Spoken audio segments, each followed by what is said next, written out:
Bismillahirrahmanirrahim. This is Mohammad Anwar, registered nurse officer and director of Anwar nursing coaching academy. आज हम discuss करेंगे nursing theories.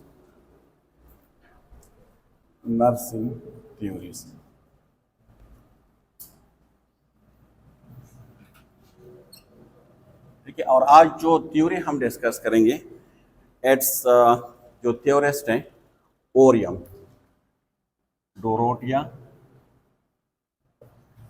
ओरियम। ठीक है, ओरियम्स theories. और इस थ्योरी का नाम क्या है?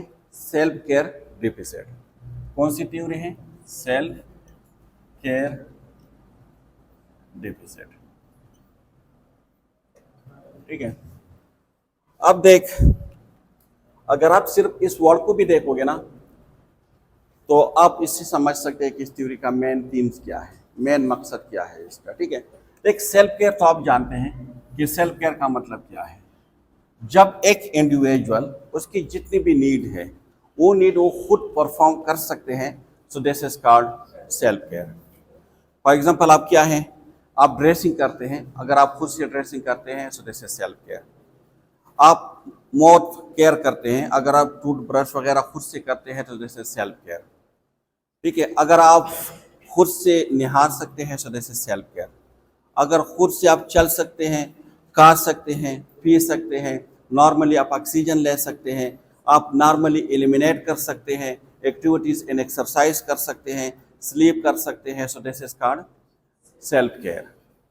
लेकिन कभी कभार जो है ना, ये सेल्फ केयर मतलब आप इससे डिविएट हो जाते हैं, डिविएशन आ जाते हैं उसमें, due to any cause, due to health भी आ सकते हैं, ड्यू टू डेवलपमेंटल जो फैक्टर है उसकी वजह से भी आ सकते हैं।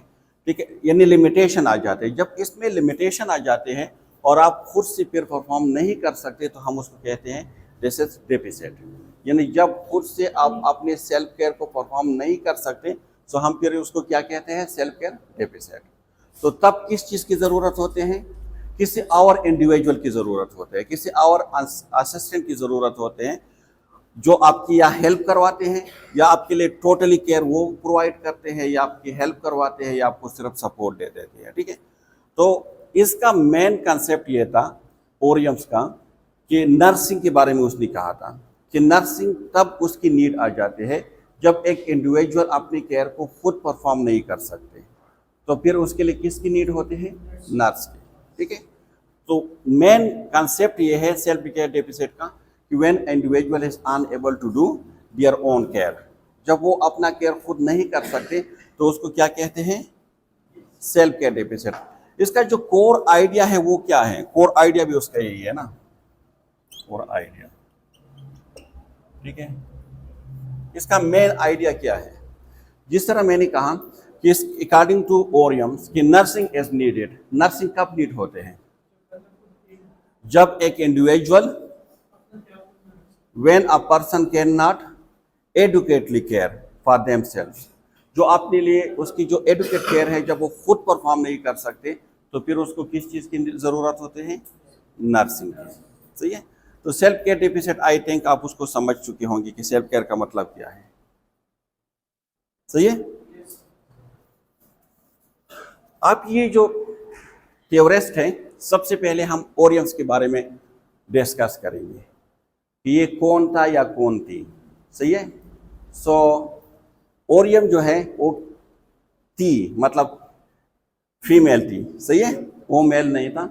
और इनका अगर हम बात करें कि ये कहाँ पे पैदा हुई थी और कब पैदा हुई थी, तो ये पैदा हुई थी, अगर हम इसके बॉन्ड्स की बात करें तो ये 1914 में पैदा हुई थी।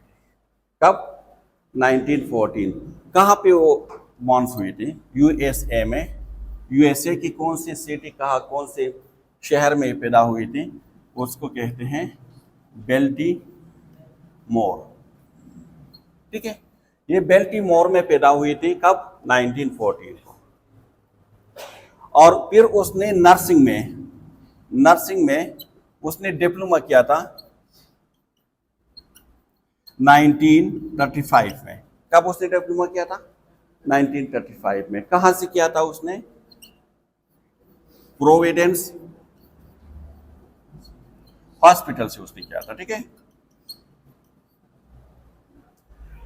फिर ओरियम्स ने BSN कब किया था? BSN ये 1939 में उसने किया था। कहाँ से किया था? जो कैथोलिक यूनिवर्सिटी है वहां से उसने BSN किया था, ठीक है। और फिर उसने MSN भी किया था। कब किया था? 1945 में, ठीक है। कहाँ से किया था? अगेन कैथोलिक यूनिवर्सिटी से।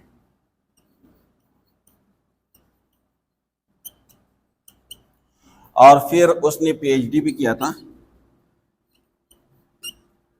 1976 में, ठीक है। तो ये उसके, अगर हम एजुकेशनल बैकग्राउंड की बात करें तो ये उनकी मेन एजुकेशनल, और आप उसको बायोग्राफी कह सकते हैं। कब पैदा हुए थे? 1914 को। कहाँ पे पैदा हुए थे? बेल्टीमोर में। नर्सिंग डिप्लोमा कब किया था? 1935। कहाँ से किया था? प्रोविडेंस हॉस्पिटल से। BSN कब किया था? 1939 में। कहाँ से किया था? कैथोलिक यूनिवर्सिटी से। MSN कब किया था? 1940। कहाँ से किया था? कैथोलिक यूनिवर्सिटी से। इसी तरह उसने PhD 1976 में किया था। नहीं, सेम से नहीं किया था, उसने किया था जॉर्ज टाउन यूनिवर्सिटी से।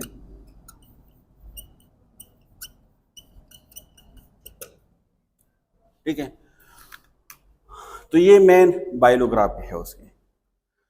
अब ओरियम्स ने जॉब, कहाँ पे उसने जॉब की थी और कौन कौन सी डिजिग्नेशन पे वो फाइज हो चुकी थी? तो उसने एज अ नर्स भी काम किए हैं, एज अ स्टाफ नर्स उसने काम किए हैं।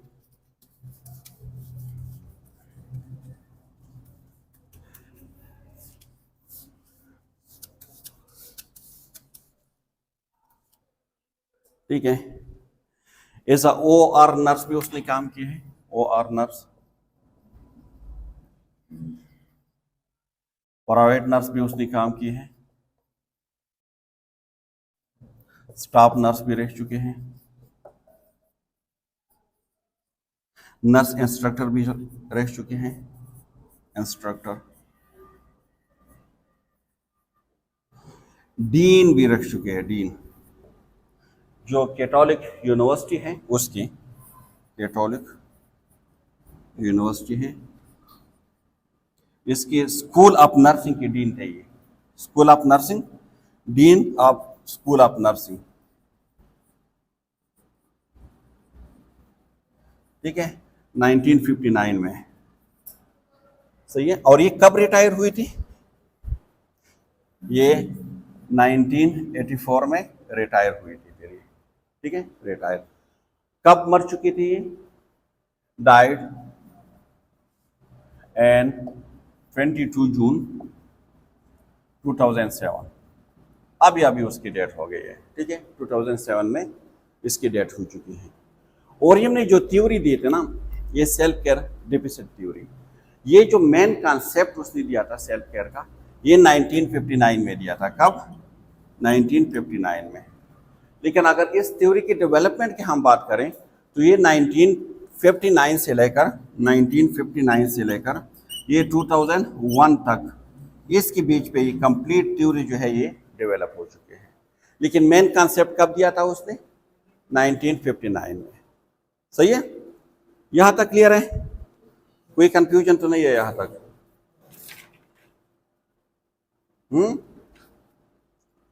अब देख, इस थ्योरी की मेन एजम्पशन है क्या?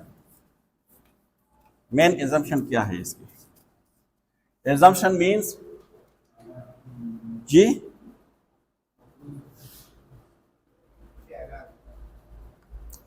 assumption is a statement which describe the concept। उसकी जो कॉन्सेप्ट है उसके मेन assumption देख, आप जब कोई थ्योरीज बनाते हैं ना तो आपके माइंड में उसके लिए डिफरेंट कॉन्सेप्ट बन जाते हैं, उसको assumption में आप कन्वर्ट करते हैं और फिर उस assumption की बेस पे आप थ्योरीज बनाते हैं। उसका मेन कॉन्सेप्ट क्या था? assumption की अगर हम बात करें, assumption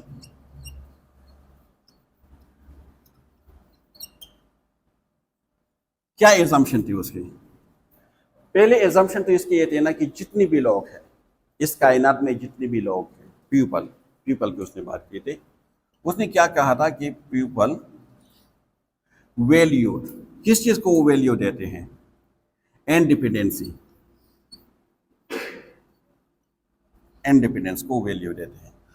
हर इंडिविजुअल ये चाहता है ना कि मैं अपने सेल्फ केयर में खुद मुख्तार हूं, मैं किसी का मुहताज ना हूं, मैं खुद अपना केयर खुद से कर सकूं। हर इंडिविजुअल की ख्वाहिश है ना। कोई ये चाहता है कि मुझे कोई पुलिस पास करे? कोई नहीं चाहता ना। कोई ये चाहता है कि मतलब कोई और मेरी हेल्प करवा दे, अगर मैं नहा रहा हूं तो कोई और मेरी हेल्प करवा दे, या अगर मैं खाना खा रहा हूं तो कोई और मेरी हेल्प करवा दे। कोई भी नहीं चाहता ना, क्योंकि जितनी भी इंडिविजुअल है, जितने भी पीपल है, वो किस चीज को वैल्यू देते हैं? इंडिपेंडेंस को। सही है। उसका दूसरा एजम्पशन क्या था? उसका दूसरा एजम्पशन ये था कि ये जो पीपल है या इंडिविजुअल भाई आप उसको कह सकते हैं, आर रेस्पॉन्सिबल। इंडिविजुअल या उसको पीपल भी कह सकते हैं, और लेकिन यहां पे अगर इंडिविजुअल है तो एज रेस्पॉन्सिबल फॉर, किस चीज के लिए रेस्पॉन्सिबल है? Their own care, own self care and their family care. ठीक है। हर इंडिविजुअल अपनी सेल्फ केयर के लिए रिस्पॉन्सिबल है, और इसके अलावा अगर उसके फैमिली में कोई ऐसे है जो नीडी पर्सन है तो उसके लिए भी वो क्या है? रिस्पॉन्सिबल है कि उसको केयर प्रोवाइड करे। ठीक है। देख, तीसरा इसका एजम्पशन ये था ना, क्यों उसने कहा था कि पीपल वैल्यू टू इंडिपेंडेंस, हर इंसान चाहते हैं कि मैं खुद मुख्तार हूं। बिकॉज हर इंडिविजुअल जो है ना, हर इंडिविजुअल और या अगर सिंपल है तो एज डिस्टिंक्ट, मुख्तलिफ होते हैं ना। हर इंसान की सोच, हर इंसान के जो मेंटेलिटी है वो दूसरे से मुख्तलिफ होती है। ठीक है। इसलिए वो इंडिपेंडेंस को वैल्यू देते हैं। हर इंसान जो है वो नहीं चाहता कि वो एक्सपोज हो, हर किसी को, कोई भी नहीं चाहता कि वो एक्सपोज हो। हर इंसान की कुछ वीकनेस होते हैं, कुछ ऐसे प्रॉब्लम होते हैं, वो नहीं चाहते कि वो एक्सपोज हो। ठीक है। तो इसीलिए वो कहते हैं कि इंडिविजुअल जो है वो डिस्टिंक्ट है, मुख्तलिफ है, अलग तलग है, एक दूसरे से क्या है? मुख्तलिफ है। सही है। एक यहां तक तो उसने सेल्फ केयर के बारे में एजम्पशन दी। इसके अलावा उसने एक और बात की थी कि नर्सिंग क्या है। उसके अकॉर्डिंग टू ओरियम के नर्सिंग इज इंटरेक्शन। ये क्या है? एक इंटरेक्शन है बिटवीन टू और मोर इंडिविजुअल, बिटवीन टू और मोर पर्सन। ठीक है। तो ये क्या है? नर्सिंग क्या है? Nursing is a interaction.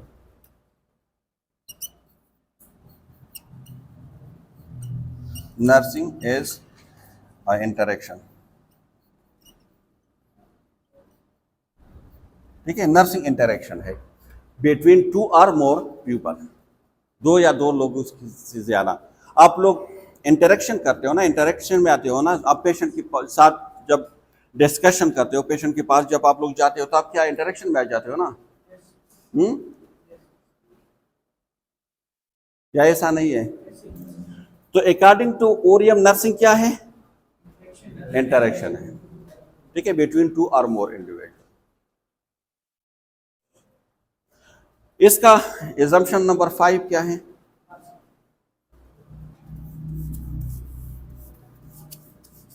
Slide में ये थोड़ी लेंथी दी गई है, ये बिल्कुल समराइज फॉर्म में है। सही है। 5 इसने ये कहा था कि हेल्थ नॉलेज, अगर आपके पास हेल्थ नॉलेज है, हेल्थ नॉलेज अगर आपके पास हेल्थ नॉलेज है तो वो आपको एनेबल करते हैं किस चीज के लिए? For self care. For self care मतलब क्या है?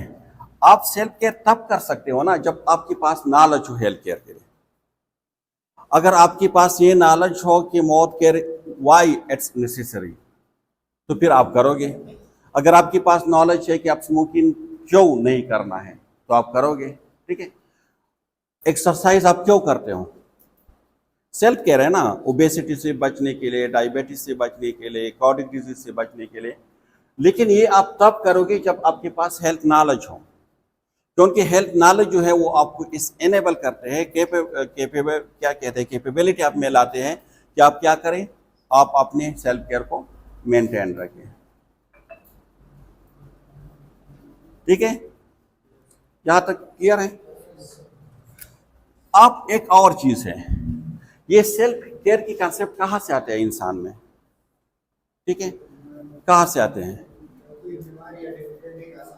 हाँ, कल्चर, सोशल कल्चर में आते हैं। ठीक है, अगर आपके खानदान में अगर आपके बड़े हैं, ठीक है, फॉर एग्जांपल आप एक रूम में भी रहते हैं और रूम में 3 लोग हैं, अगर 2 लोग ऐसे हैं जो टूथब्रश करते हैं तो ऑटोमेटिकली आप उसे सीखोगे का मतलब ये करना लाजमी है। अगर 2 लोग हैं जो बैलेंस डाइट खाते हैं रूम में, तो ऑटोमेटिकली आप भी उसको सीख लोगे। वो नहाते हैं तो आप भी एक न एक दिन नहा जाओगे। ठीक है, तो ये क्या है कि सेल्फ केयर जो है, सेल्फ केयर एज सीखा जा सकता है, as learn through socio culture context. ठीक है, सेल्फ केयर क्या हम सीखते हैं, जिस सोसाइटी में हम रहते हैं वहां पे हम सीखते हैं, अपने बड़ों से सीखते हैं।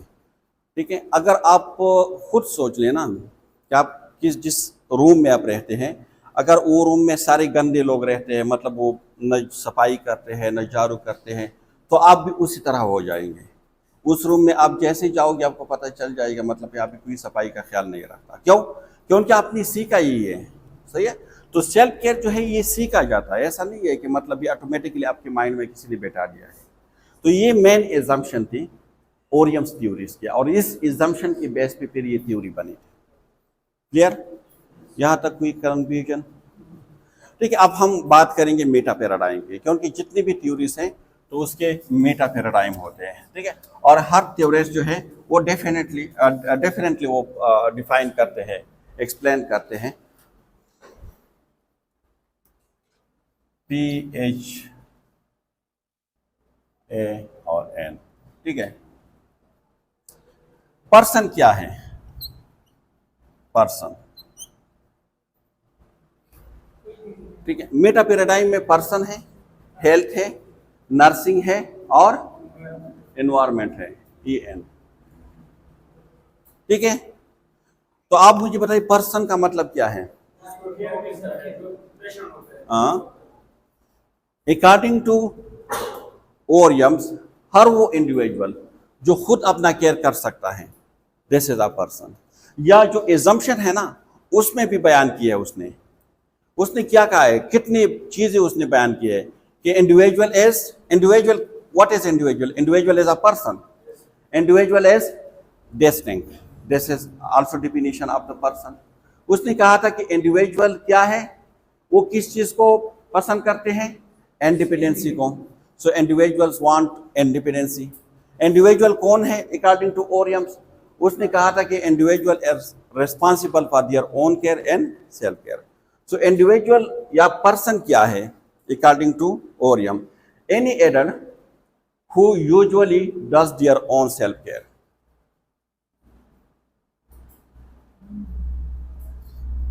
The individual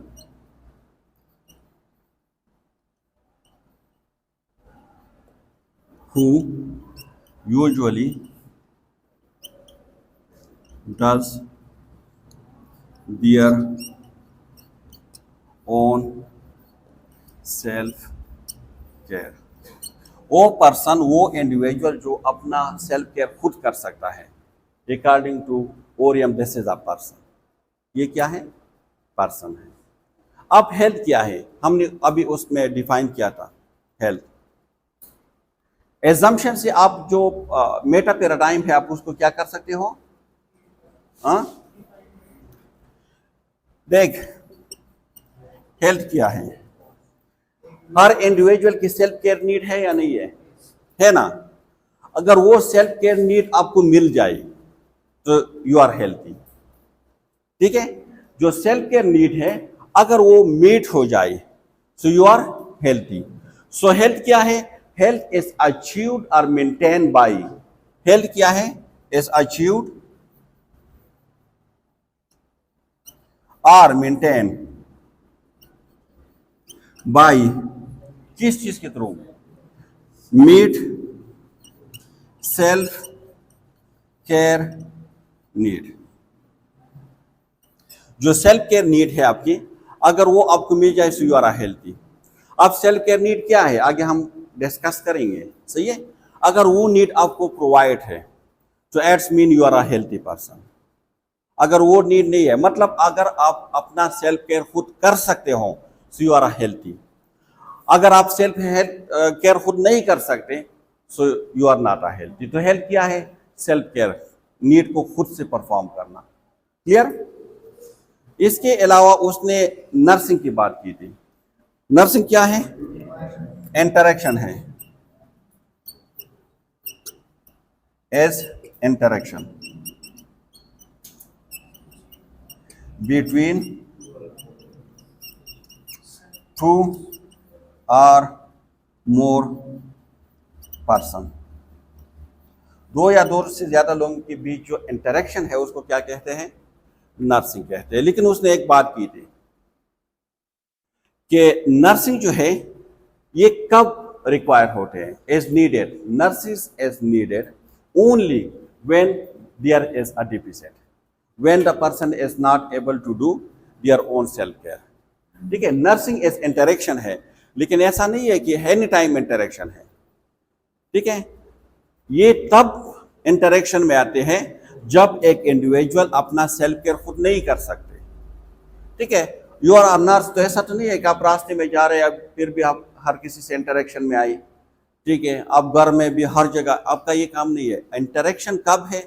on the sense of when the individual is unable to perform their own self care. जब वो खुद से अपना सेल्फ केयर नहीं कर सकते so then the nursing is needed. So nursing is take only when the individual is not able to do their own care. या simple you can say कि nursing is needed when there is deficit. जब deficit हो तो तब nursing की need होती है। Clear? So nursing is interactions and it is needed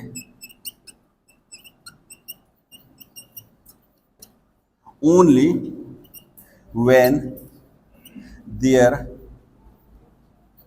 is deficit.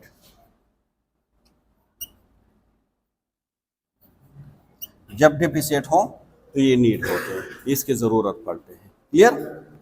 Environment क्या है? एनवायरमेंट एनवायरमेंट वो जगह है where self care as happen.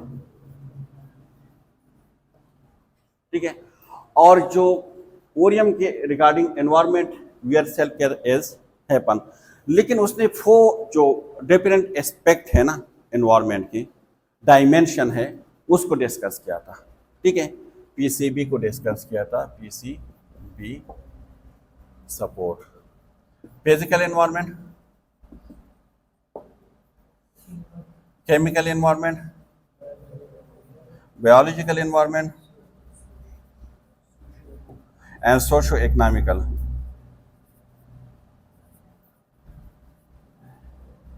environment। ठीक है, फोर मेन जो डायमेंशन है ओरियम्स ने सबको डिस्कस किया। यहां तक क्लियर है? तो अकॉर्डिंग टू ओरियम्स पर्सन कौन है? जो खुद अपना केयर कर सकता है। ठीक है, अकॉर्डिंग टू ओरियम हेल्थ क्या है? जब एक इंडिविजुअल जो सेल्फ केयर है अगर वो खुद से परफॉर्म कर सकते हैं so this is health. Environment क्या है जहां पे सेल्फ केयर हैपन होता है, ठीक है। नर्सिंग क्या है, इस इंटरेक्शन है। यहां तक क्लियर है। अब हम बात करेंगे थ्योरीज की, ठीक है। यहाँ तक तो मेन एजम्पशन और ये मीटा पैराडाइम, बायोलॉग्राफी, ये चीजें हमने डिस्कस की, ठीक है। थ्योरी की जो कॉन्सेप्ट है ना, हमसे एक डायग्राम से बनाने की कोशिश करेंगे, सही है। तो आपने गौर से देखना है, मिस करोगे so then it will be very difficult. देख, जो सेल्फ केयर डेफिसिट थ्योरी है ना, ये 3 इंटर रिलेटेड थ्योरी से बनी है। कितनी थ्योरी से? 3 inter related theories. 3 inter related theories से ये कॉन्सेप्ट बना है। देख, फॉर एग्जांपल आपके पास ये है सेल्फ केयर डेफिसिट थ्योरी, ठीक है। ओरियम्स की थ्योरी है, ओरियम्स। इसकी 3 इंटर रिलेटेड थ्योरी से बने हैं, या सब थ्योरी भी आप उसको कह सकते हैं। पहले क्या है,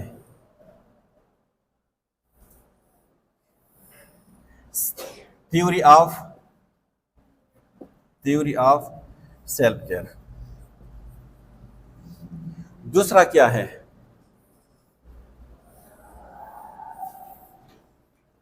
theory of self care deficit. तीसरा क्या है, nursing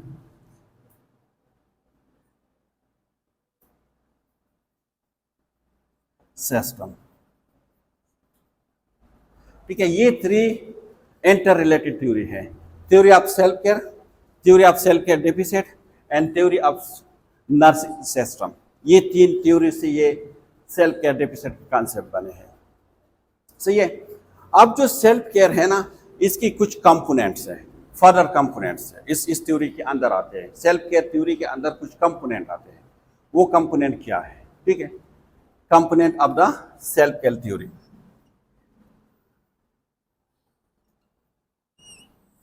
component of self care theory, सही है। पहले क्या है, फर्स्ट वन, ये सेल्फ केयर, ठीक है। दूसरा क्या है, सेल्फ केयर एजेंसी। तीसरा क्या है, self care request,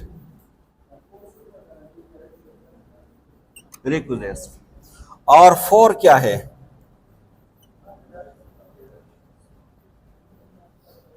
therapeutic self care, ठीक है। ये 4 मेन कंपोनेंट है सेल्फ केयर थ्योरी के। इसी तरह अगर हम theories of self care deficit की बात करें, तो सेल्फ केयर ऑफ डेफिसिट का मतलब क्या है कि when there is a gap between what a patient या what a person need and what they can do, ठीक है।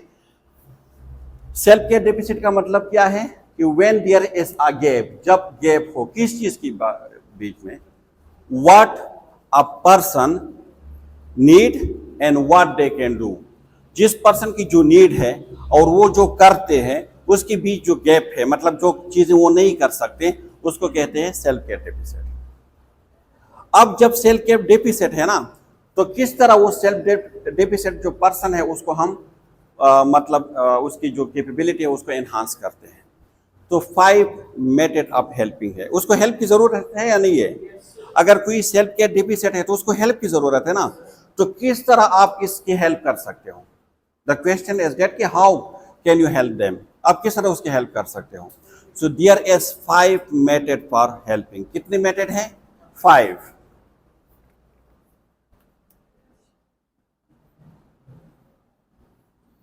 5 मेथड ऑफ हेल्पिंग। वो कौन कौन से हैं अभी हम डिस्कस करेंगे आगे, सही है। इसके बाद नर्सिंग सिस्टम है। नर्सिंग सिस्टम क्या है कि how the nurse bridge the gap. यहां पे गैप है ना, गैप क्या है कि व्हाट द इंडिविजुअल या what the person need and what they can do.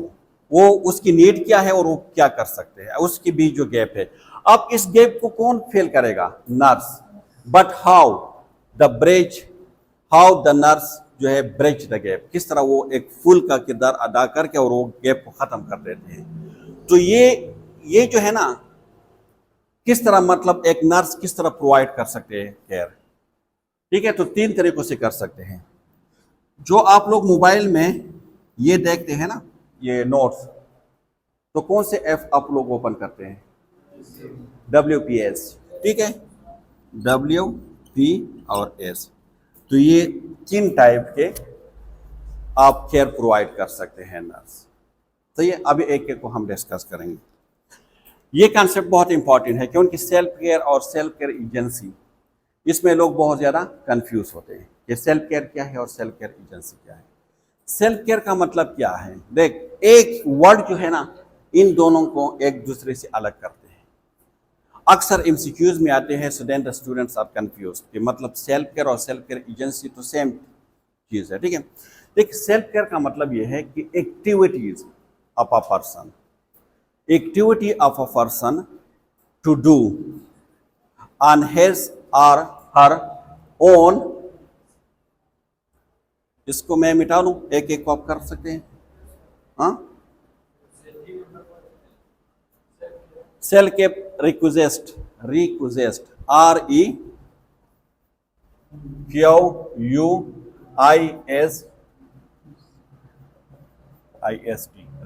Request क्या है अभी हम डिस्कस करेंगे। ये न्यू वर्ड है, ये वर्ड आप लोग 1000 बार पढ़ चुके हैं, लेकिन यहाँ पे कुछ न्यू वर्ड उसने दिए हैं ओरियम ने। बाकी आसान वर्ड है। रिक्वेस्ट का मतलब है नीड। यहाँ पे आप लिख सकते हैं कि सेल्फ केयर नीड, लेकिन उसने उसको नीड नहीं कहा था, तो ये दैट्स वाई हम उसको लिख सकते हैं। ठीक है,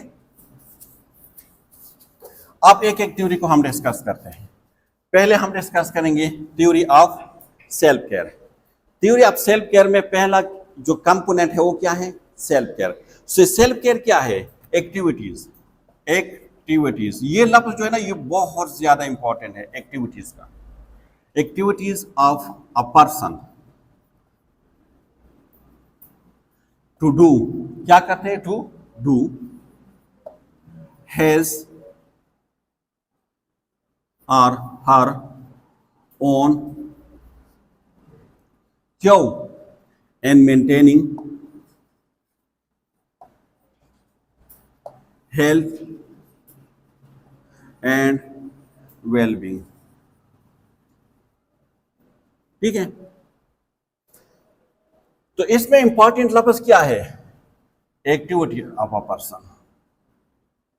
अगर एक्टिविटीज की बात होंगी तो ये सेल्फ केयर होंगे, अगर एबिलिटी की बात होंगी तो ये सेल्फ केयर एजेंसी होंगी। ठीक है, आप समझ में आ रहे हैं? मतलब activities of a person to do something, जो अपने हेल्थ के लिए कर सकते हैं। एक्टिविटीज जो आप खुद से परफॉर्म कर सकते हो, डूइंग जो खुद से कर सकते हो, एक्टिविटीज खुद से परफॉर्म कर सकते हो। आप खुद वॉशरूम जा सकते हो, खुद खाना खा सकते हो, तो दिस इज द एक्टिविटीज। ठीक है, और सेल्फ केयर एजेंसी का मतलब क्या है? Self care agency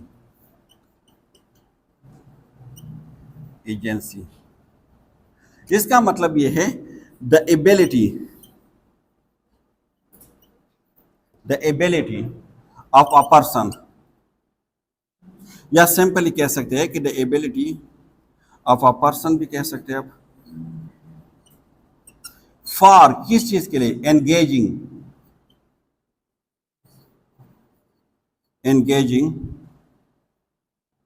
and self-care. It's mainly, yeah, usually mainly affected by age, life experience, and health problem. ठीक है. सेल्फ केयर एजेंसी क्या है? एबिलिटी है. क्या आप में सेल्फ केयर परफॉर्म करने की एबिलिटी है या नहीं है? कभी कभार इंसान में एबिलिटीज होती है but it's affected by age. अगर कोई इंसान है जो बहुत ज्यादा, अगर बच्चा है, बच्चा, तो क्या वो खुद से न्यूनेट या इन्फेंट खुद से सारी सेल्फ केयर कर सकते हैं? नहीं कर सकते ना. लेकिन क्या उसमें ये एबिलिटी नहीं है, लेकिन एज ने उसको इफेक्ट किया है. मतलब एक्टिविटी का अगर हम बात करें तो एक्टिविटीज तो वो कर सकते हैं, बट क्यों नहीं कर सकते? क्योंकि उसको इफेक्ट किया है एज ने. उसमें वो एबिलिटी इफेक्टेड है अभी, लेकिन आगे जाके क्या वो खुद से सेल्फ केयर नहीं कर सकेगा? कर सकेगा ना. तो अब उसको सेल्फ केयर कौन प्रोवाइड करता है? उसकी पेरेंट. इसी तरह अगर बहुत ज्यादा ओल्ड पेशेंट है और उसको ट्रीमर है, तो वो खुद से चाय पिएगा? नहीं पी सकता ना, बिकॉज उसमें ये एबिलिटी अभी नहीं है. जहां एबिलिटी की बात होंगी वहां पे सेल्फ केयर एजेंसी की बात होंगी, और जहां पे एक्टिविटीज की बात होंगी वो सेल्फ केयर होंगे. एक वर्ड ने दोनों को अलग किया है. ठीक है. अगर एक पेशेंट है, नॉर्मली तो वो कप पी सकते हैं ना. अगर उसको स्ट्रोक हो गया है तो क्या वो कप पी सकेंगे? नहीं कप पी सकते ना. तो दिस इज, क्योंकि ये एबिलिटी हमने यहाँ कहा है ना कि मेनली ये जो एबिलिटी है, पर्सन की एबिलिटी किस चीज के लिए, for engaging in self care, but it's mainly affected by, affect हो जाते एज की वजह से, लाइफ एक्सपीरियंसेस की वजह से, या जो है हेल्थ प्रॉब्लम की वजह से वो इफेक्ट हो जाते हैं. ठीक है. तो इसको कहते हैं सेल्फ केयर एजेंसी. तो अगर एबिलिटी की बात है तो सेल्फ केयर वो है, एजेंसी है. अगर एक्टिविटीज की बात है तो सेल्फ केयर है. क्लियर? तो एमसीक्यूज में आपने ये देखना है.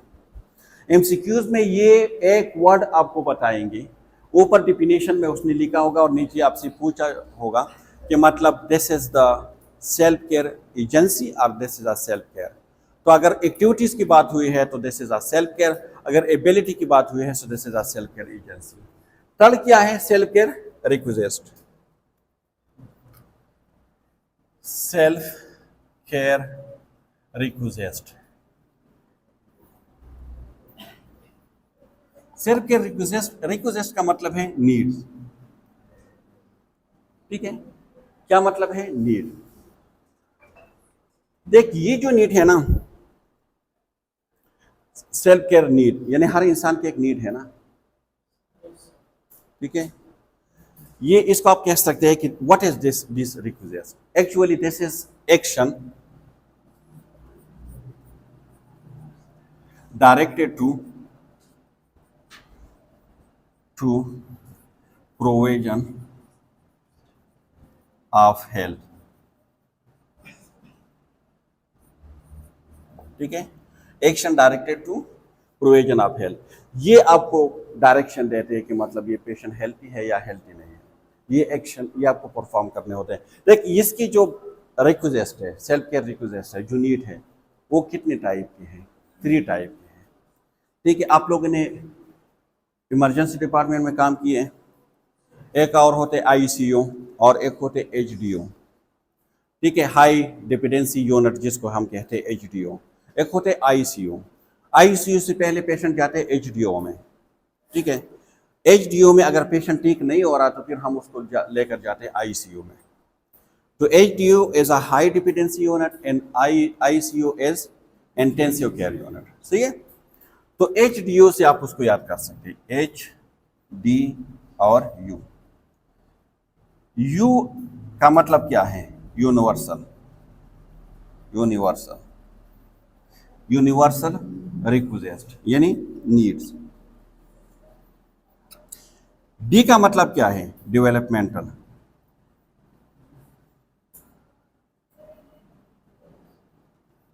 नीड्स. और एच का मतलब क्या है? Health deviation needs. ठीक है। अब देख, हम सबसे पहले यूनिवर्सल की बात करेंगे, क्योंकि यूनिवर्सल इज फॉर एवरीवन, जितने भी हैं सबके लिए ये सेम नीड्स है जो रिक्वायर है। सेल्फ केयर अगर ये आप खुद से कर सकते हैं, so this mean self care. तो ये नीड कौन कौन से हैं पता है? सबसे पहले है यूनिवर्सल की हम बात करेंगे, ठीक है। नीड्स पहले कौन सा है? एयर। एयर, खुद से ऑक्सीजन लेना। आप वेंटिलेटर पे नहीं हो, आप वो सीपेप और बाईपेप पे नहीं हो, आप ऑक्सीजन मास्क पे नहीं हो, ठीक है। आप खुद से ले रहे हो, ऑक्सीजन ले रहे हो, खुद से सांस ले रहे हो। सो दिस इज यूनिवर्सल रिक्वायरमेंट। ये हर इंडिविजुअल की नीड है। ऐसा नहीं है कि चाहे वो एज के लिहाज से और डेवलपमेंट, हर एक की नीड है। क्लियर? अब अगर एक पेशेंट आ जाते हैं वार्ड में और वो खुद से सांस नहीं ले सकते, उसको ऑक्सीजन मास्क लगा हुआ है, नीजल जो किनौला है वो लगा हुआ है, ठीक है। अब किनौली पे एक बात याद आ गई कि किसी ने कहा था कि ऑक्सीजन, आई थिंक अभी रिसेंटली, कि ऑक्सीजन किस चीज़ से लेते हैं, तो उस नीचे लिखा गया था ना नीजल किनौला। तो फिर स्टूडेंट ने कहा था कि किनौला तो हमें पता है कि किनौला से तो सिर्फ हम इंजेक्शन देते हैं ना, मतलब हमें कंफ्यूज करने के लिए उसने किनौला भी लिखा था, ठीक है, कि हम किनौले से भी ऑक्सीजन दे सकते हैं, तो दे सकते हैं, ठीक है। इट्स नॉट आईवी किनौला, सही है। Nasal is something else. तो एयर, अगर ऐसे पेशेंट आपके पास आ जाते हैं तो मतलब जो ओरियम की सेल्फ केयर है उसके मुताबिक ये पेशेंट सेल्फ केयर डिफिसिट है या नहीं है ना, क्योंकि उसकी जो यूनिवर्सल नीड है वो खुद से वो नहीं कर सकते परफॉर्म। क्लियर? सेकंड नंबर पे क्या है? देखिए, जब आप लोग जाएंगे ना क्लिनिकल पे, तो ये सारी थ्योरीज वहां पे आप खुद से इंप्लीमेंट कर सकते हैं। देख, अगर एयर नहीं है तो कितनी थ्योरीज उसने आप इंप्लीमेंट कर सकते हैं। हेनरिसन की थ्योरी, उसने कहा था कि जो 14 बेसिक नीड है उसमें ये था या नहीं? फिर अब्दुल्ला ने ये कहा था या नहीं कहा था? नाइटिंगेल ने ये कहा था या नहीं कहा था? ओरियम ने भी ये बात की, ठीक है। सब ने एक दूसरे के बाद जो है ना वो दोहराई है, लेकिन चेंज करके, सही है। दूसरा क्या है? वाटर।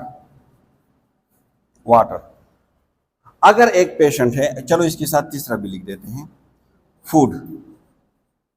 फूड, ठीक है, ये यूनिवर्सल नीड है। अगर एक पेशेंट आ जाते हैं स्ट्रोक के साथ, कॉमा के साथ, उसको एनजी लगी हुई है, एनजी फीड पे है, तो क्या वो सेल्फ केयर डिफिसिट है या नहीं है ना, क्योंकि जो यूनिवर्सल नीड है वो खुद से वो नहीं कर सकते, आप उसको फीड करवा रहे हो, ठीक है। 4 नंबर पे क्या है? एलिमिनेशन। देख, जब भी खाने की बात होगी ना, खाने के बाद एलिमिनेशन की बात जरूर होगी, सही है, ये रूटीन है।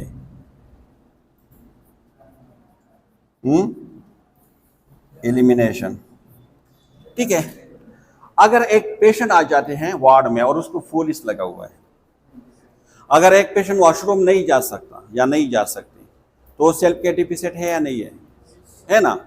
तो आप खुद से उसको आप देख सकते हैं कि this patient is a self care deficit में है या नहीं है, ठीक है। 5 नंबर पे क्या है? Activity and exercise, rest. अगर एक पेशेंट ये कर सकते हैं, ये उसकी नीड है, हर इंसान की नीड है कि वो एक्टिविटीज करे, वो खुद वॉशरूम जाए, वो खुद जो है बाहर जा सके, खुद से चल सके, ठीक है, ये उसकी रेस्ट। अगर उसको नीड नहीं आ रही तो आप उसको हेल्थी कह सकते हैं, हम उसको नीड की टेबलेट फिर देते हैं ना, मतलब बीमार है वो, सही है। यहां तक क्लियर है? कोई कंफ्यूजन तो नहीं है? 6 नंबर पे क्या है? सोशल इंटरेक्शन, लोगों के साथ उठना बैठना, ये हर इंसान की नीड है या नहीं है? तन्हाई में तो इंसान पागल हो जाता है ना। आप जाते हो, लोगों से मिलते हो, आपकी दोस्त होते हैं कम्युनिटी में, ठीक है, आप आपकी फैमिली मेंबर्स होते हैं, उसके साथ बैठना उठना, कम्युनिटी में जो आपके रूल है उसको परफॉर्म करना। अगर कोई ऐसी इंडिविजुअल है जो आइसोलेशन में है, कामरान की तरह आजकल, ठीक है, तो मतलब फिर वो क्या है? सेल्फ केयर डेफिसिट है, सही है। अच्छा, 7 नंबर पे क्या है? फंक्शनिंग, फंक्शनिंग का मतलब क्या है जी? काम काज कर सकते हो, जो डेली रूटीन की उसकी जो नॉर्मल एक्टिविटीज है वो परफॉर्म कर सकते हो। सही है। और 8 नंबर भी क्या है?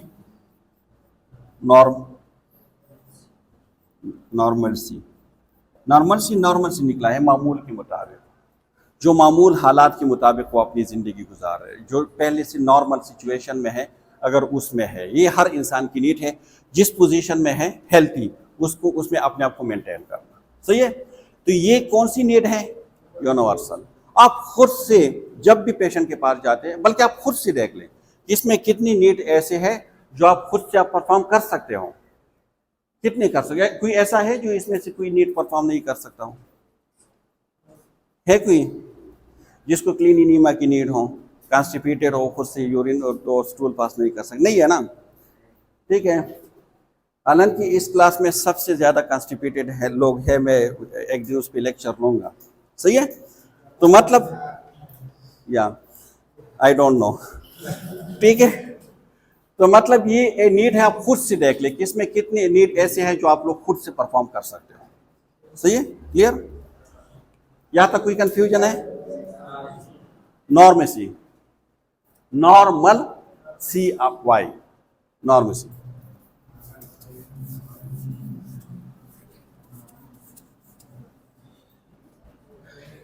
यूनिवर्सल हमने डिस्कस कर ली। अब हम डिस्कस करेंगे डेवलपमेंटल। डेवलपमेंटल वो नीड है ना जो एज के लिहाज से चेंज होते जाते हैं। फॉर एग्जांपल आपकी जॉब है और अचानक से आपकी जॉब लॉस हो जाए, तो उस टाइम आपकी नीड क्या है? किस तरह आपने आप पे अपने काबू पाना है, किस तरह आपने अपने आप को एडजस्ट करना है।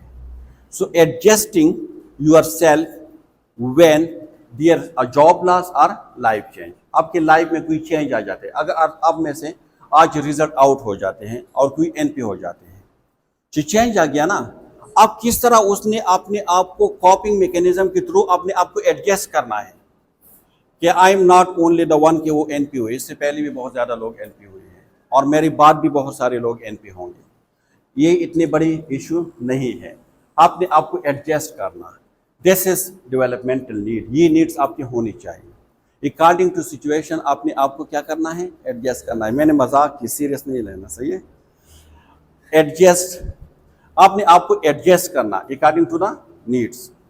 कभी कभार क्या होता है ना, अगर घर में कोई बहुत ज़्यादा क्लोज अगर कोई रिलेटिव है और वो उसकी फौतगी हो जाते हैं, तो बहुत क्रिटिकल सिचुएशन है ना, कुछ लोग जो है अपने आप पे काबू नहीं पा सकते। इसलिए इस्लाम में भी इसकी बहुत ज़्यादा अहमियत है कि जब आपको कभी भी जब भी कोई दुख या गम आपको पहुंच जाते हैं, तो फिर आप क्या करते हैं?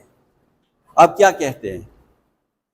हाँ, सब्र करते हैं ना, लेकिन क्या कहते हैं आप? हाँ, वो तो है कि, लेकिन मैं कह रहा हूँ कि उस टाइम आपकी मुंह से क्या कौन से अल्फाज निकलने चाहिए? माशाल्लाह। जब किसी की फौतगी हो जाती है आपके मुंह से क्या? कौन से? इन्ना लिल्लाहि व इन्ना इलैहि राजिऊन। ठीक है। तो ये क्यों बोलते हैं? हम अपने आप को एडजस्ट करने की कोशिश करते हैं। ठीक है। तो ये सिचुएशन जो है ना, ये नीड, ये हर इंसान की नीड होती है। कुछ लोग जो है, आप कह रहे हैं अब ये तो उसके लिए रिवॉर्ड की बात हो रही है। ठीक है, कि अल्लाह ताला हमेशा किन लोगों के साथ होते हैं? जो सब्र वाले लोग होते हैं। ठीक है। तो ये नीड जो है ना, ये इट्स वेरी इंपॉर्टेंट। क्यों सब्र वाली? क्योंकि इस टाइम पे अपने आप को एडजस्ट करना ये बहुत ज़्यादा मुश्किल होता है। देख, बातें करना बहुत आसान है, लेकिन खुद जब आपके ऊपर आ जाते हैं ना, फिर उस ये टाइम अपने आप को कंट्रोल करना ये बहुत मुश्किल है। सही है। काउंसलिंग बहुत आसान है, लेकिन खुद आ जाते हैं फिर मुश्किल है। सही है। तो ये इस नीड का मतलब क्या है कि एडजस्टिंग योर सेल्फ, एडजस्टिंग कब? हाँ, जब कोई लाइफ चेंज आ जाते हैं, एंड लाइफ चेंजेस, कोई भी लाइफ चेंज आ जाते हैं। ठीक है। या कोई डिजीज आ जाते हैं, या कोई न्यू जॉब आपको मिल जाते हैं, या जॉब आपके लॉस हो जाते हैं। ठीक है। या कोई क्लोज रिलेटिव के डेथ हो जाते हैं, या एज के लिहाज से, कभी कभार एज के लिहाज से भी होते हैं ना, डेवलपमेंटल एज के लिहाज से। देख, अगर आपकी इस टाइम अगर आपकी आई साइड जो है वो कम है तो ज़्यादा आप कंसर्न करते हो, ज़्यादा टेंशन लेते हो ना। लेकिन अगर जो ओल्ड एज लोग हैं वो क्या कहते हैं, बस एज के साथ ये चीज़ें होती रहती हैं। सही है, मतलब वो एडजस्ट करते हैं अपने आप को, कहते हैं कि बस जो जिंदगी है वो ऑलरेडी मैं गुजार चुका हूँ। सही है, अब ये डायबिटीज और ये हाइपरटेंशन ये सारी एज के साथ आते हैं, तो इसके साथ अपने आप को अपने एडजस्ट करना है। अभी आप चल सकते हो, आप खा सकते हो, आप पी सकते हो, आप देख सकते हो, आप सुन सकते हो, ठीक है, आप हर चीज कर सकते हो। लेकिन एक एज आपकी ऐसे आने वाले हैं कि फिर आप नहीं कर सकोगे ये सारी चीजें, इतने टाइम आप इस चेयर पे नहीं बैठ सकोगे। तो आपने क्या करना है, आपने आपको एडजस्ट करना है उसी टाइम। तो ये है डेवलपमेंटल नीड्स। अगर ये नीड्स आप में नहीं है तो फिर मतलब you are not a self care, बल्कि सेल्फ केयर डेफिसिट में हो। क्लियर? इसी टाइम पे अगर कोई पेशेंट, कोई भी इंडिविजुअल सेल्फ केयर डेफिसिट के साथ है, मतलब वो एडजस्ट नहीं कर पा रहा अपने आप को, तो फिर कौन उसका हेल्प करेगा? Nursing system. नर्स उसका हेल्प करेगा, नर्स उसकी काउंसलिंग करेगा, नर्स उसको सपोर्ट करेगा, नर्स उसको एजुकेट करेगा, ठीक है, वो उसको ये हेल्प प्रोवाइड करेगा। Clear? The last one is a health deviation need. Health deviation मतलब क्या है? जब आप हेल्थ से दूर चले जाते हो, मतलब जब आप डिजीज की तरफ आते हो, जब आप बीमार हो जाते हो। फॉर एग्जाम्पल, एक पेशेंट है, खुद से सब कुछ कर रहा है ना, लेकिन अचानक वो कोमा में चला गया, फिर वो अपनी नीड पूरी कर सकते हैं? नहीं कर सकते ना। खुद से वो वॉशरूम नहीं जा सकता, खुद से वो कुछ नहीं कर सकता, नहीं पी सकता, नहीं नहा सकता, चेंज नहीं करवा सकता, कुछ नहीं कर सकता, तो फिर कौन करेगा? नर्स करेगा उसकी। ठीक है, तो मतलब डिजीज की वजह से अगर कोई प्रॉब्लम है, उसी टाइम उसकी जो नीड है, डिजीज की वजह से अगर वो अपनी नीड को खुद से परफॉर्म नहीं कर पा रहा, कोमा में, मैंने आपको बता दिया, स्ट्रोक पेशेंट है आपके पास, एमआई पेशेंट है आपके पास, अगर एम्पुटेशन के साथ कोई पेशेंट है, तो ये क्या करेंगे फिर? ये कोशिश करेंगे ना कि वो खुद से रिहेबिलिटेट हो जाए, रिहेबिलिटेशन की कोशिश करेंगे। स्ट्रोक पेशेंट है तो खुद भी एक्सरसाइज की कोशिश करेंगे और नर्स भी उसको एक्सरसाइज में हेल्प करवाएंगे ताकि वो जल्दी ठीक हो। ये नीड है उसकी। क्या है? नीड है। तो 3 टाइप के जो सेल्फ केयर रिक्विजिट यानी नीड है, universal, developmental and health deviation. Health deviation का मतलब ये है कि जब एक इंडिविजुअल बीमार हो, इलनेस के हालात में हो, कोमा में हो, नहीं खा सकता, नहीं पी सकता, सर्जरी की है उसने। ठीक है, क्लियर? यहां तक कोई कंफ्यूजन? अच्छा, अब हम बात करेंगे theory number 2 self care deficit की। Self care deficit, self care deficit के वो आ जाते हैं, उसमें कवर हो जाते हैं। ठीक है, सेल्फ केयर डेफिसिट का मतलब क्या है? मैंने आपको पहले बताया था कि the gap between what the person need and what they can do. Self care का मतलब क्या है? The gap between what the person need and what they can do. सही है, जो आपकी नीड है और जो आप कर सकते हैं, अगर उसमें कोई गैप है तो उसको सेल्फ केयर डेफिसिट कहते हैं। फॉर एग्जाम्पल, किस तरह? सुबह जब आप उठते हैं तो आप कपड़े चेंज करते हैं, दिस इज योर नीड। आप खुद से कर सकते या नहीं कर सकते? ठीक है, अगर आप नहीं कर सकते, या बाकी आप कर सकते हैं लेकिन आप हाथ ऊपर नहीं कर सकते, तो शर्ट आप नहीं पहन सकते, तो कोई और स्टूडेंट जो है आपकी हेल्प करवा देते हैं। तो this is a self care deficit. कितना गैप है? गैप। ठीक है, सिंपल आप ये भी कह सकते हैं कि when you are not able to do your own self care, so this is care self care deficit. जब कोई इंडिविजुअल सेल्फ केयर डेफिसिट नहीं कर सकता, तो आप एज अ नर्स या एज इंडिविजुअल आप क्या कर सकते हो? उसकी हेल्प करवाओगे। क्या करवाओगे? हेल्प। तो आप किस तरह उसकी हेल्पिंग कर सकते हैं? इसके 5 मेथड है। कितने मेथड है? 5। पहला क्या है? 5 मेथड ऑफ सेल्फ केयर में टीचिंग, टीचिंग के थ्रू। आपने इस तरह हाथ उठाना है, ठीक है, आपने ये मेडिसिन इस टाइम पे लेने हैं। अगर वो खुद से परफॉर्म कर रहे हैं तो आप उसको सिर्फ टीचिंग दोगे। चलो आपने उठना है, अब इस तरफ जाना है, आपने ये करना है, आपने वो करना है, टीचिंग के थ्रू। ठीक है, क्लियर। दूसरा किस तरह, एक्टिंग या डूइंग। ठीक है, उसको हाथ से पकड़ के वॉशरूम लेकर जाना, उसके हाथ जो है ऊपर करना, चाहे इस तरह ऊपर करे, शर्ट को पहन ले, एक्टिंग और डूइंग के थ्रू आप उसकी हेल्प करवा सकते हैं, या टीचिंग के थ्रू, या खुद उसमें आप इन्वॉल्व हो, आप उसकी एक्टिंग और डूइंग करते हो। 3, सपोर्ट,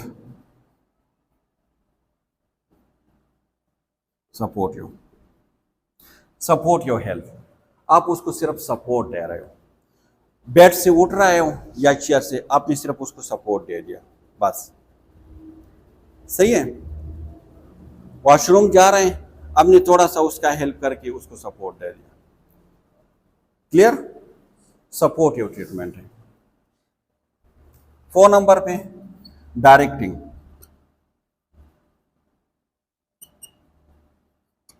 डायरेक्शन देना, सिर्फ आप उसको डायरेक्शन देते हो। डायरेक्शन और टीचिंग में क्या फर्क है? टीचिंग में उसके साथ जितने भी ऊपर से सारे चीजें भी काउंट्स नहीं करते, डायरेक्शन में जस्ट इंडिकेट कर। हाँ, डायरेक्शन एक तो आप बिल्कुल टू द पॉइंट उसको डायरेक्ट करते हो ना, डायरेक्शन दिखाना उसको, ठीक है, डिमोनिस्ट्रेट करना किसी चीज़ को। टीचिंग तो यह है कि आप सब चीज़ों के बारे में बताना ना, लेकिन अगर वो सिर्फ वॉशरूम जा रहे हैं तो वॉशरूम की तरफ उसको डायरेक्शन देना, किस तरह आपने वॉशरूम जाना है। सही है। और 5 नंबर पे क्या है, प्रोवाइड। कौन से एनवायरनमेंट आप उसको प्रोवाइड करोगे? Best environment. कौन से एनवायरनमेंट बेस्ट? जो सेल्फ केयर के लिए बेस्ट हो, फॉर सेल्फ केयर।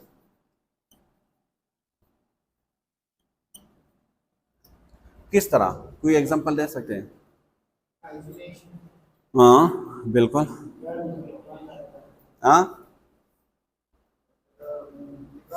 एक पेशेंट है ना जो सर्दी में नहीं नहा सकता, डरता है ना उससे, उसके लिए ऐसे पानी प्रोवाइड करना जिसके लिए वो तकलीफ ना हो, वो ये बहाना ना बनाए कि इतनी ठंडी पानी है, या बस पर दवा। फिर उसको बाहर भी ऐसी एनवायरनमेंट प्रोवाइड करना जिसमें उसकी बहुत ज़्यादा सर्दी ना हो। ठीक है, टूथपेस्ट कर रहे हैं ना, आसानी उसके लिए पैदा करना है। सही है, क्लियर। तो सेल्फ केयर डिफिसिट में ये 5 हेल्पिंग मेथड है। क्लियर। अब the last theory and it's about the nursing system. Last theory है, कौन से है? Nursing system.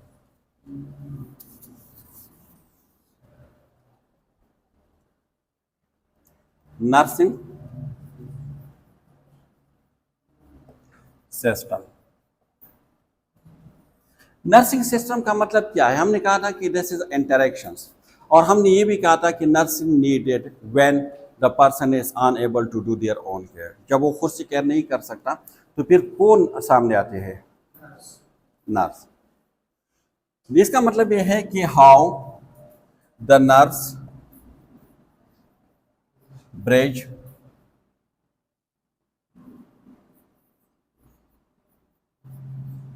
The gap. जो गैप है ना, वो किस तरह नर्स उसको फील करते हैं। ठीक है, नर्स किस तरह उसकी हेल्प कर सकते हैं एक पेशेंट की। अगर सेल्फ केयर, देख पहली बात तो यह है कि नर्सिंग सिस्टम कब रिक्वायर है? When the person is unable to do their own care. अगर सेल्फ केयर डेफिसिट है तो तब नर्सिंग जो है वो नीडेड है। आप नर्स 3 टाइप की केयर प्रोवाइड कर सकते हैं, जिस तरह मैंने आपको कहा ना कि W, P और S। W का मतलब क्या है? होली, होली कंपनसेंट्री।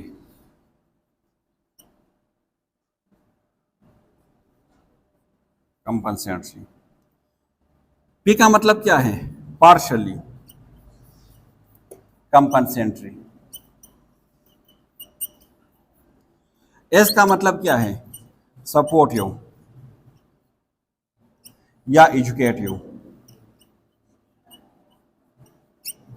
देख, होली कंपल्सरी का मतलब क्या है? डू, इसका मतलब है डू एट फॉर देम। ठीक है, डू एट फॉर देम। उसके लिए अपनी होली सोली सब कुछ आपने उसके लिए खुद करने हैं। ठीक है, उसको फीड आपने करवाना है, उसको पोजीशन आपने देनी है, सही है, सब कुछ आपने प्रोवाइड करना है। होली सोली कंपल्सेंट्री, डू एट फॉर देम, ये जो प्रीपोजिशन है ना, इट्स वेरी इंपॉर्टेंट, इसको हम चेंज करेंगे। एक पार्शियली कंपल्सेंट्री का मतलब क्या है? डू एट फॉर को चेंज करें विद देम। ठीक है, अब इसमें हम क्या करते हैं, कुछ पेशेंट करते हैं, कुछ हम उसके साथ सपोर्ट हेल्प करवाते हैं। सपोर्ट अलग चीज है, हेल्प करवाते हैं। फॉर एग्जांपल, वो वॉशरूम जा रहे हैं लेकिन नहीं जा सकता, आप उसको करवाए, मतलब वो कर सकते हैं, ठीक है, लेकिन चेंज नहीं कर सकते, आप उसको चेंज करवा देते हो। मतलब कुछ वो करता है, कुछ आप उसकी हेल्प करवाते हो। ठीक है, उसके साथ मिलकर दोनों कंबाइन जो है वो कर सकते हैं। और सपोर्टिव का मतलब क्या है? Enable them to do, उसको एन एबल बना लो कि वो खुद से कर सके, सपोर्ट करना उसको। ठीक है, तो डू एट फॉर देम यानी सब कुछ आपने करने हैं। So this is called wholly compensatory. Do it with them, आप उसके साथ मिलकर करोगे, और एनेबल देम टू डू, आप उसको इस काबिल बना रहे कि वो खुद करे। ठीक है, तो ये तीन टाइप के पेशेंट होते हैं ना। कुछ पेशेंट, अगर कोई पेशेंट है कॉमा में, तो आप होली कंपल्सेंट्री केयर उसको प्रोवाइड करोगे। अगर एक पेशेंट है स्ट्रोक के साथ, तो कुछ वो खुद कर सकते हैं और कुछ आप उसको करवाओगे। अगर एक पेशेंट है फीवर के साथ, मामूली सी कोई इन्फ्लामेशन के साथ, किसी डिजीज के साथ, ठीक है, फ्लू के साथ, आप उसको सिर्फ सपोर्ट करोगे, एजुकेट करोगे किस तरह आपने करने हैं। ठीक है, ताकि वो उस आप उसको एनेबल बना दें ताकि वो खुद से अपना केयर खुद कर सके। यहां तक कोई कंफ्यूजन है? तो ये तीन चीजें आप समझ चुके होंगे जो एंटर रिलेटेड थ्योरी है। सही है, अब इस थ्योरी की हम बात करेंगे कि ये थ्योरी, इसकी स्ट्रेंथ क्या है, इसकी वीकनेस क्या है, या है भी या नहीं है। तो पहले अगर हम बात करेंगे स्ट्रेंथ की, तो इसकी स्ट्रेंथ क्या है? हाँ, स्ट्रेंथ क्या है इसके? जी,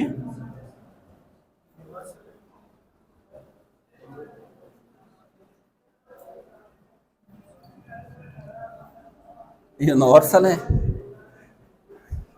सारी थ्योरी यूनिवर्सल है। पहले तो ये है ना कि ये प्रोमोट करते हैं इंडिपेंडेंसी को, प्रोमोट पेशेंट्स इंडिपेंडेंसी। ठीक है, पेशेंट इंडिपेंडेंसी को प्रमोट करते हैं। पहले तो ये है, ये उसकी स्ट्रेंथ है कि जो भी है, मतलब वो खुद से अपना केयर करे, हॉस्पिटल पे उसका बर्डन भी कम होंगे, नर्सेस के ऊपर भी बर्डन कम होंगे, ये सारी चीजें। ठीक है, दूसरा क्या है? यूजफुल अक्रॉस स्पेशलिटीज, ये हर जगह यूज होता है, जितनी भी स्पेशलिटीज हैं। ऐसा नहीं है कि सिर्फ नर्सिंग के लिए पेट है। ठीक है, ये पब्लिक हेल्थ के लिए, कम्युनिटी के लिए, जितने भी स्पेशलिटीज है सबके लिए यूजफुल है। ऐसा नहीं है कि एक स्पेशलिटीज की बात हो रही है। ठीक है,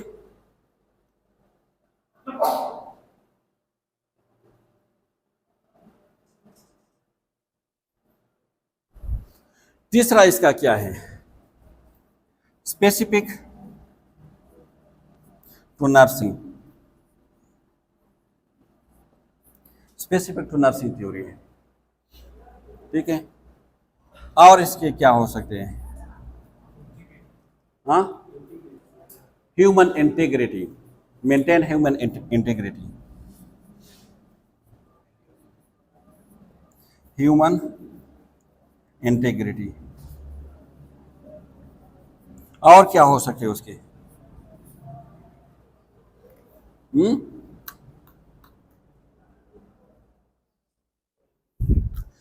ये जो है ना, ये फाउंडेशन प्रोवाइड करते हैं किस चीज के लिए? For care plan. जब भी आप केयर प्लान बनाते हो ना, तो इसके लिए, क्योंकि इसमें जो नीड्स है वो आपके माइंड में होंगे, वो नीड्स को आपने उसको प्रोवाइड करने हैं, तो फाउंडेशन प्रोवाइड करते हैं फॉर द केयर प्लान के लिए। क्लियर? अब इसकी कुछ लिमिटेशन है। हाँ,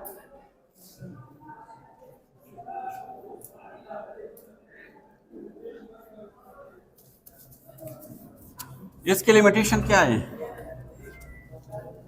लिमिटेशन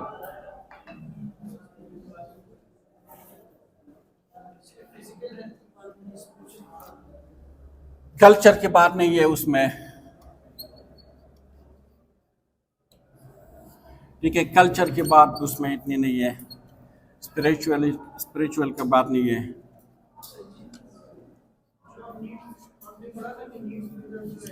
दूसरा ये कि ये जो फोकस है ना, इसका मेन फोकस वो इलनेस के ऊपर है, नॉट वेलनेस। ठीक है, इलनेस फोकस है, मतलब डेफिसिट तो तब है जब आप एल हो ना, लेकिन वेलनेस के बारे में कुछ नहीं है कि मतलब आप वेल हो तो आप क्या करोगे।